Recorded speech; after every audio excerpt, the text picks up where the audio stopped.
It's Tom. Okay, here we go. Alright, let's dive right back into this 9/11 ritual stuff. This Dark Brotherhood, these guys are fucked in the head, ain't they? Let's look a little bit more into their psychosis and this 9/11 ritual. Okay. Now, we have zeroed in on this magical, mystical number 11 that these guys worship so.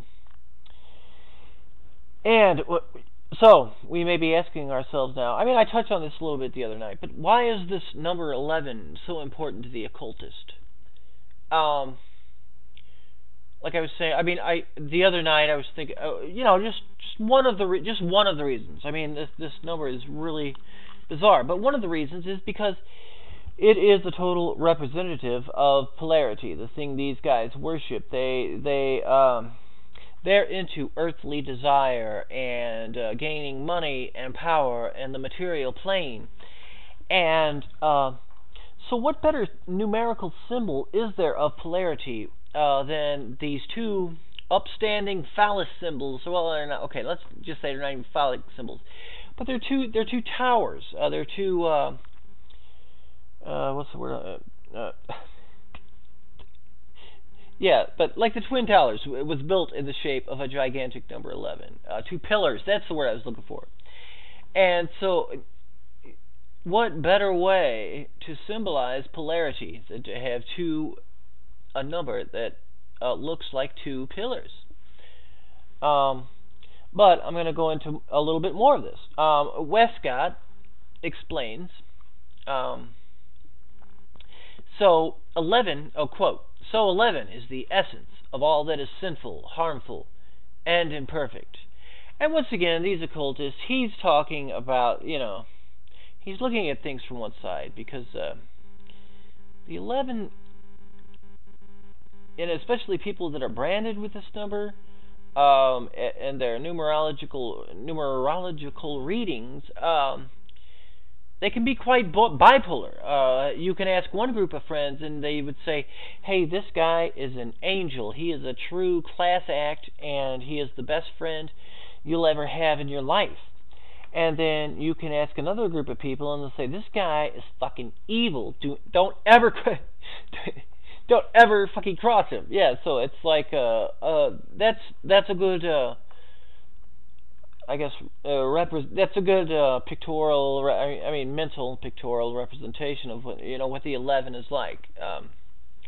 They have a good side and they have a bad side, but it's like there are two sides to them.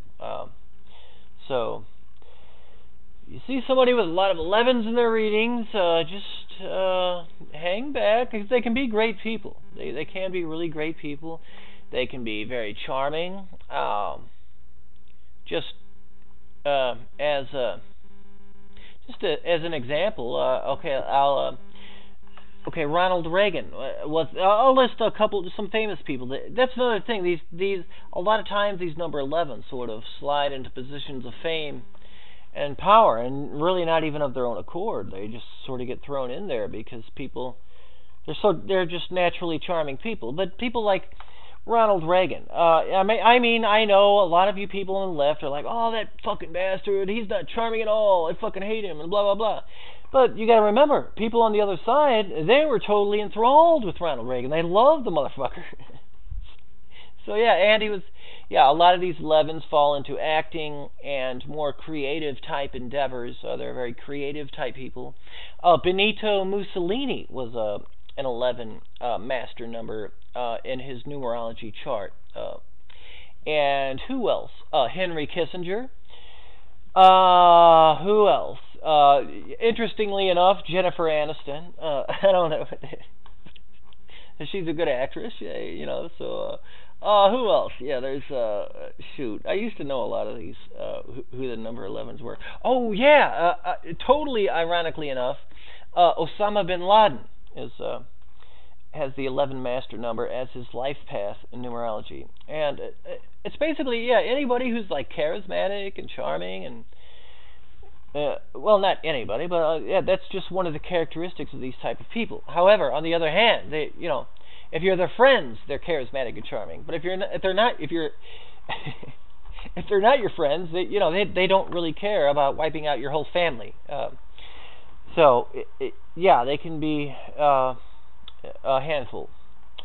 So thus, while 11 is very important, the multiplications of 11 are also important, like I was mentioning earlier, such as 22, 33, 44, 55, etc. Okay, now let's examine the representations of the various 11s woven into this ritual, shall we? The first 11 is formed by the day on which the tragedy occurred, September 11. The second 11 is formed by adding the 9th month, September, and the date.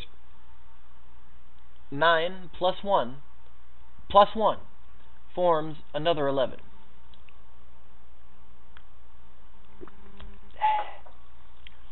The second 11 is formed by adding the 9th month. Oh, I already went over that. The third 11 is formed, by the airplane number that first crashed into the World Trade Tower. The plane was American Airlines flight number 11. And once again, I'm going to check the YouTube thing real fast, just because it's can only record 10 to 15 minutes. Okay, we got plenty of time here. So, okay, a little bit more about this. The fourth number 11 is formed by the airplane number that crashed into the Pentagon. The plane was United Airlines flight 77. Oh, okay. Well, that's a multiple of 11, but it's still considered a master number because it is two numbers repeating itself, a multiple of 11. The fifth 11 is formed by the North Twin Tower of the World Trade Center, which was 110 stories tall. Okay, both of them were 110 stories tall, but that goes into the sixth 11 is formed by the South Twin Tower. The World Trade Center was 110 stories tall. 11. Yeah, so see there.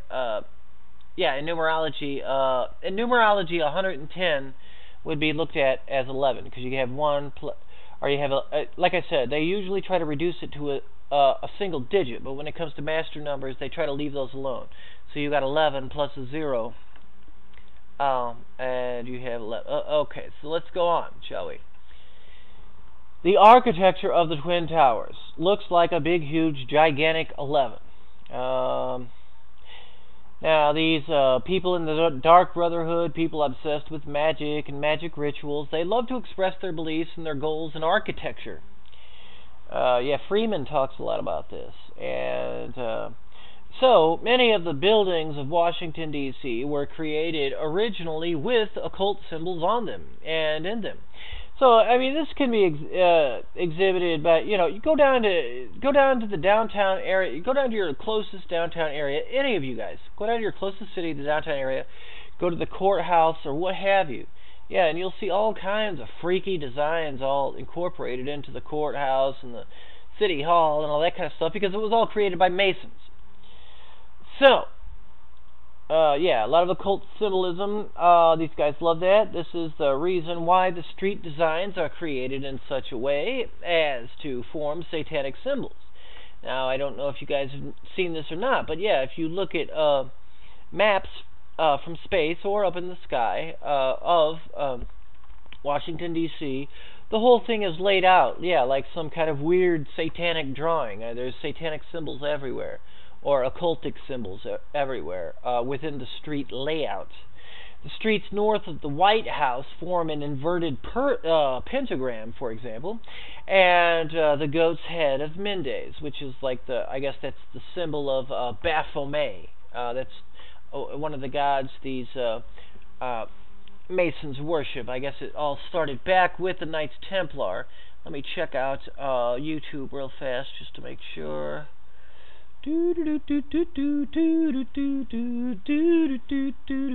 Alright, let me go ahead. I'm going to go ahead and